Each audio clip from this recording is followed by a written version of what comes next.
Welcome to This Explainer. Today, we're diving straight into why corporate change so often hurts and how we can completely rethink the human element of organizational transformation. Look, if you've ever survived a messy restructuring or one of those chaotic software rollouts, you know exactly what I'm talking about. It can be rough. So today, we're putting the spreadsheets and the org charts aside for a bit to focus entirely on the human stratum of change. We're going to tackle this in 5 quick steps. We'll look at why initiatives fail, mapping stakeholder readiness, effective communication, decoding resistance, and finally, building fairness and trust. The whole goal today is to shift our paradigm from viewing resistance as an annoying flaw to seeing it as absolutely crucial diagnostic data. Let's get right into it. Section 1. Why change initiatives fail. We really need to look at the hidden cost of ignoring the human element here. Get this. A staggering 60 to 70% of large-scale change initiatives fail to meet their objectives. I mean, 70%. Why is that number so high? Well, it's mostly because leaders chronically underestimate the human and social dimensions. We literally spend months perfecting the grand strategy, but then we just completely ignore the emotional realities of the people who actually have to execute it on the ground. Traditionally, we viewed resistance as an employee flaw, right? Like it's a bug that just needs to be squashed or hammered away. But we need a massive mindset shift here. Think of resistance like a blinking warning light on your car's dashboard. You wouldn't just smash the light with a hammer, would you? No, you'd read the signal. That is exactly how we need to treat organizational resistance. It's a signal warning you about fear, fatigue, or maybe even a fundamental flaw in your plan. Moving to Section 2, Mapping Stakeholders and Readiness.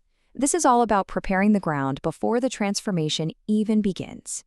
To properly prepare that ground, we have to systematically map out our stakeholders based on 2 things: their power and their interest. If someone has high power and high interest, you manage them closely. Low power but high interest, you keep them informed. But here is the real secret sauce. You have to watch out for informal influencers. Sometimes the person who can entirely sync your initiative doesn't have a fancy C-suite title. They just have the ear and the trust of the entire floor. So once you know who is actually involved, you have to build their readiness by stacking 5 core beliefs. It's kind of like a structural foundation. First, people need to see that a discrepancy or a gap actually exists. Second, they must believe your proposed change is the appropriate response. Then, they need to feel they have the efficacy, the ability to pull it off. Fourth, they need to see that principal leaders genuinely support it. And finally, valence. They need to believe the change is actually in their own best interest. If any one of these blocks is missing, true readiness just collapses. Section 3, Effective Communication and Participation. Because during times of uncertainty, it is absolutely about quality over quantity. Okay, you've likely experienced the rumor mill going into overdrive during a restructuring, right? But let's pause and ask, what's really fueling it? Why do rumors spread like wildfire during organizational change? They don't just appear out of nowhere, they thrive in a very specific type of environment. The short answer, rumors thrive on high uncertainty and low trust. To combat this, leaders have to address 3 distinct types of uncertainty, and they have to use the right messengers. Senior leaders need to tackle strategic uncertainty by explaining the why.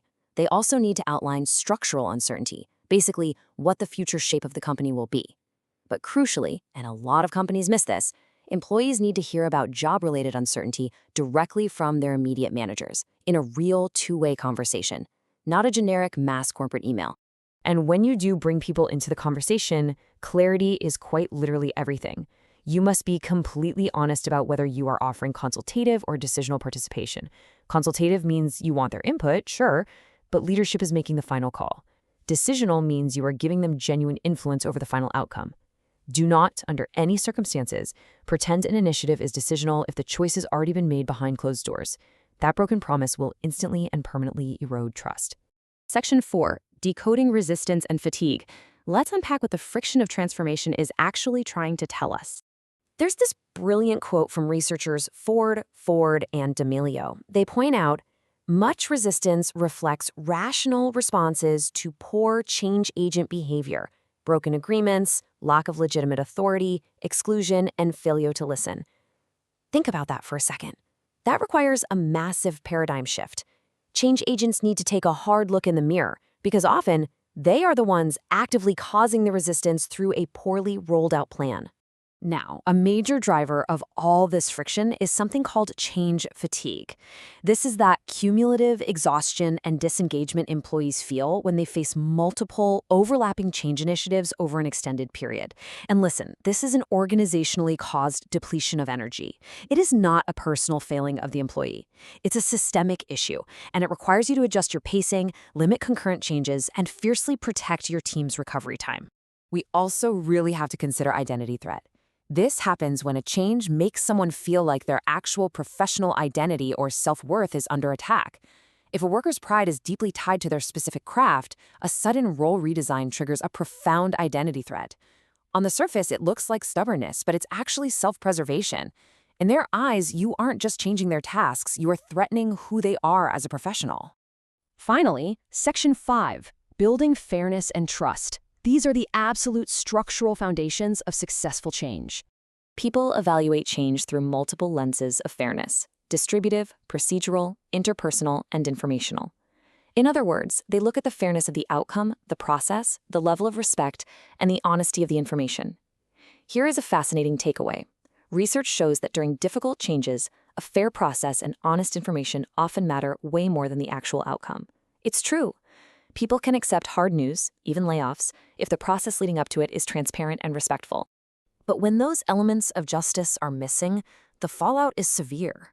We see this vividly with something called survivor syndrome. This is where poorly handled departures create immense guilt and lasting cynicism for everyone who is left behind.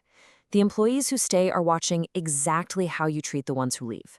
An opaque, brutal layoff process that will destroy the trust of your remaining workforce for years to come. So to prevent that deep cynicism and actual harm, organizations have got to provide genuinely accessible support mechanisms. We're talking trained manager support, clear career transition pathways, accessible mental health services, and confidential ways for people to voice concerns. Providing these proves the organization views employee well-being as a strategic necessity, not just some soft HR concern. But the catch is crucial. They have to actually be accessible, not just a dead link buried somewhere on a corporate intranet. As we wrap up this explainer, I want to leave you with one fundamental question to think about. Is your organization doing change to its people or through them? Are you going to continue treating your workforce as a constraint to be managed, or will you embrace them as the actual medium where transformation happens? The next time your organization faces a major shift, I really hope you use these insights to navigate the human stratum of change. Thanks so much for joining me on this deep dive. Keep questioning the status quo, and I'll see you in the next explainer.